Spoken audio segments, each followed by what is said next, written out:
The term Muslim Brotherhood is an umbrella term for a variety of movements. Right. In the case of Egypt, a very heterogeneous group, largely secular, which has eschewed violence and has decried Al-Qaeda as a perversion of Islam. Right. They have pursued social ends, betterment of the political order in Egypt, et cetera. It's not a violent side I'm interested in. I'm interested in their nonviolent side, which I was talking about. Social justice. In other countries, there are also chapters or franchises of the Muslim Brotherhood, but there is no overarching agenda, particularly in pursuit of violence. Save me, Lord. Please, take me now. Please, take me now. There'd be a lot of people in America that would love it. We're going to do it. Let's do it in a dramatic fashion, live on TV. Take me now, Jesus. My grandfather owned a farm. I remember being about this tall and going to the place where we would buy chicken feed for his chickens. Let me tell you something. I remember the people that we bought the chicken feed from. The people that are advising us, our national intelligence director, don't buy chicken feed from the man. I don't think he's qualified to work behind the counter of the feed store, let alone give us life and death analysis. And let me tell you something. If you don't think it's your life at stake, you are mistaken. It's not your life today. It's just the life of those people in Egypt and the lives of those in Israel. Oh, but it will be yours. We keep listening to this guy, and it will be yours. Here he is saying there's no evidence. They're peaceful. They're peaceful. Well, let me give you their spiritual and intellectual leader of the Muslim Brotherhood, the 9th most influential Muslim on planet Earth. Here he is, in his own words.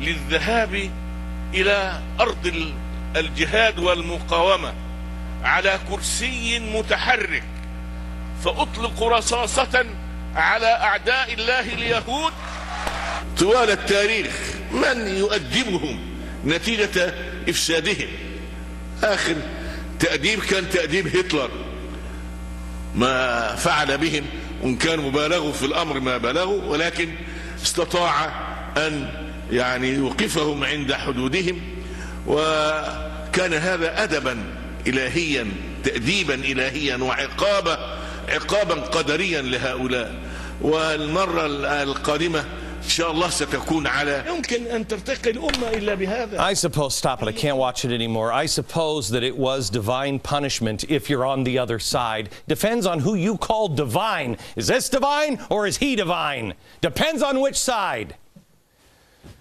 But remember, the Muslim Brotherhood, that's just their spiritual and intellectual advisor. They eschew violence. They have. Let me play them side by side because this is your choice. Here he is. It's an umbrella term. Don't worry about it. They're fine. They're totally fine. This guy, God gives me the opportunity to come and even with a wheelchair, shoot the Jews.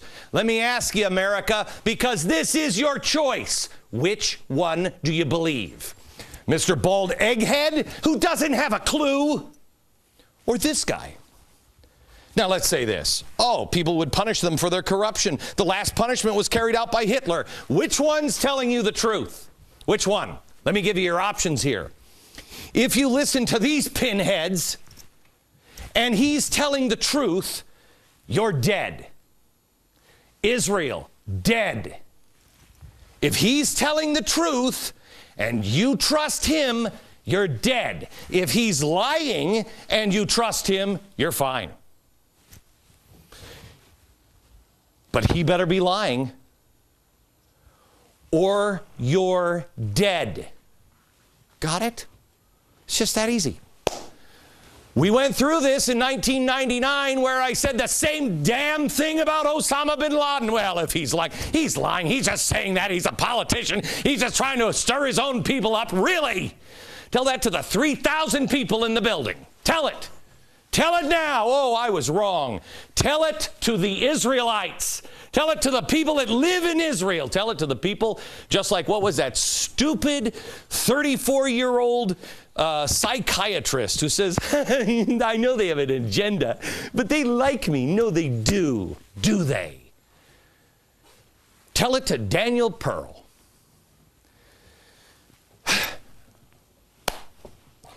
I'm sorry, but I'm tired. I'm tired of it. And I know you are too. What will it take? Oh, it's an historic day. Some people think we're having a 1776 moment. No, we're having July 14th, 1789. That's the one that ended with the guillotines in France. They were both revolutions. Isn't it great? They're both calling for freedom. No! One ended with bloodshed and guillotines. There is a difference. More in a minute.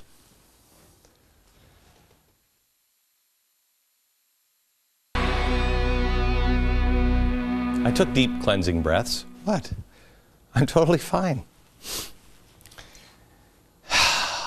President Mubarak announced that he's not stepping down.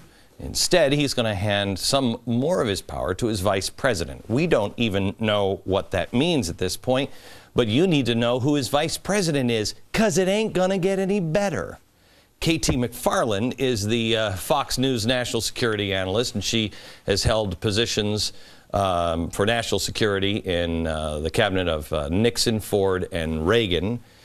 KT, how are you? Oh, great, Glenn. Tell me about the vice president, because he's not a good guy. This is yeah. Omar I just want to make sure it's Suleiman. Egypt. Of Egypt. Yes. This is Omar Suleiman. Now, what you have to remember is Egypt isn't North Korea. This is not a cult of personality. Mubarak isn't Kim Jong-il. What Mubarak represents is a leadership group, part of the military intelligence Egyptian business, and Mubarak has been the face of this for the last 30 years. Now, with Mubarak leaving the stage, whenever this happens, it's still the same group remains in power. But the question now becomes not just what happens with Mubarak, frankly, or even with Suleiman. I think the bigger picture is what happens in this transition. Eventually Mubarak goes. Eventually Suleiman goes. He's not going to try to run for president himself. Well, let me stop you here, because I think people need to understand who this guy is. This guy is not a good guy. He's the director of intelligence. This is like putting the head of the KGB, having Khrushchev step down and go, don't worry, everything's going to be good. I'm just going to put the head of the KGB into power. This is the guy, when Mubarak said, hey, I need to find out some information, he'd scoop him up off the streets, put him in torture chambers and torture. How does anyone think this is going to be good for the people at all? This makes it much worse, right?